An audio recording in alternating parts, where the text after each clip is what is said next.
Hello students, बहुत ही most important question हम अपवर्तन के नियम पढ़ने जा रहे हैं, जो कि 10th क्लास यूपी बोर्ड परीक्षा में बहुत ही ज़्यादा बेहद बार पूछा जाता है। ठीक है, काफ़ी मोस्ट इंपॉर्टेंट क्वेश्चन है ये। इसकी एक्सप्लेनेशन मैं आपको दे रही हूँ। तो देखिए, अपवर्तन के मेरे प्यारे बच्चों 2 नियम होते हैं। पहला नियम क्या कहता है? आपतित किरण, यानी कि किसी ऑब्जेक्ट से चलने वाली किरणें जो होती हैं उनको हम आपतित किरण बोलते हैं।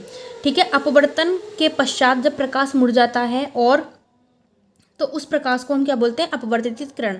ठीक है, और अभिलंब। ठीक है, ये तीनों जो होते हैं मेरे प्यारे स्टूडेंट्स, वो एक ही तल में होते हैं। तो फर्स्ट लॉ तो आपका यही है। सेकंड क्या है बच्चों? ये किन्हीं 2 माध्यमों के लिए है, जैसे कि वायु और जल ले लीजिए। ठीक है, जल और कांच ले लीजिए।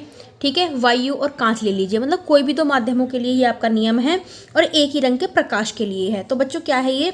आपतन कोण की जया। ठीक है, यानी कि आपतित किरण और अभिलंब के बीच जो बनने वाला कोण होता है ना मेरे प्यारे स्टूडेंट्स, उसको हम आपतन कोण बोलते हैं, और इसको हम एंगल आई से दिखाते हैं। अब एंगल आई यानी कि आपतन कोण की जो जया होती है उसे हम साइन आई से प्रदर्शित करते हैं।